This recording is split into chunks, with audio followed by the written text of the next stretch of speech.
नमस्कार साथियों, आप सभी का हमारे YouTube चैनल पर एक बार फिर से स्वागत है। मैं हूं आपके साथ सचिन दीक्षित और आज हम आपको एक ऐसा प्रसंग सुनाएंगे जो हनुमान जी महाराज से संबंधित है। लोग पूछते हैं कि क्या भगवान की भक्ति करने से कोई फायदा होता है या नहीं।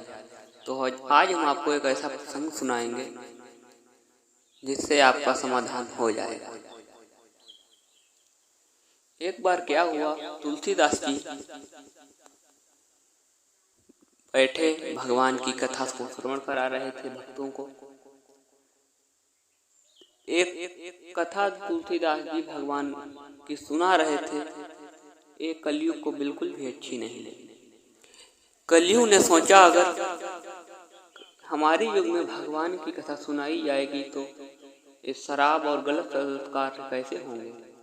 तो कलयुग ने क्या किया, कलयुग ने रूप बदला और गडरिये का रूप धारण करके तुलसीदास जी महाराज के सम्मुख पहुंचा और कहने लगा, महाराज आजकल आप हमसे मांस नहीं खरीद रहे हैं। तो तुलसीदास जी ने कहा कि ये क्या कह रहे हैं आप। लेकिन उस कलयुग में जो गडरिये का रूप धारण करके आया था, तुलसीदास जी से बोला कि महाराज आजकल आप मांस नहीं खरीद रहे। तो श्रोता जो कथा को श्रवण कर रहे थे, उन्होंने जब कलयुग की इस बात को सुना तो वो कहने लगे कि महाराज जी आप मांस भी खाते हैं। इस प्रकार कुछ श्रोता वहां से उठकर चले गए।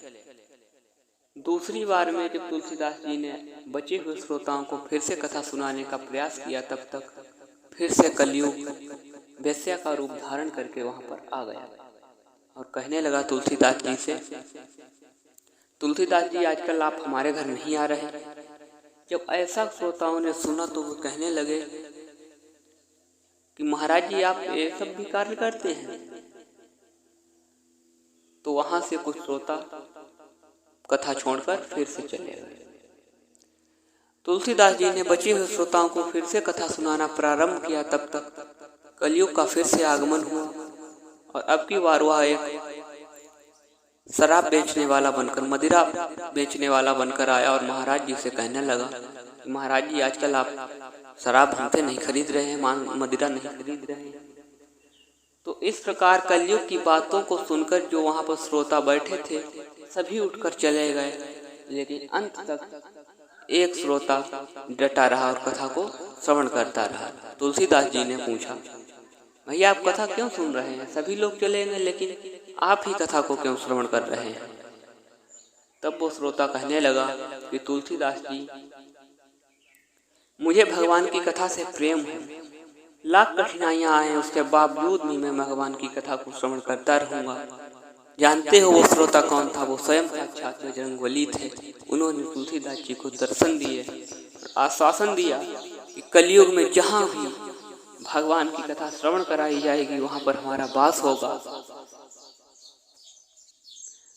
वहां पर हमारा वास होगा। और भगवान राम और हनुमान जी ने तुलसीदास जी को साक्षात दर्शन दिया और आशीर्वाद दिया।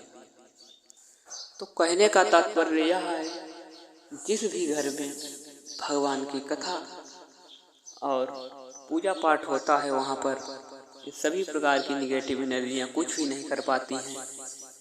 इस कथा के माध्यम से समझाने का हमारा यही आशय था कि भगवान की भक्ति करो और सच्चे मन से करो। जितनी भी निगेटिव बाधाएं हैं, इन सभी बाधाओं से आपको छुटकारा मिलेगा और आपके जीवन में खुशहाली आएगी, आपकी तरक्की होगी।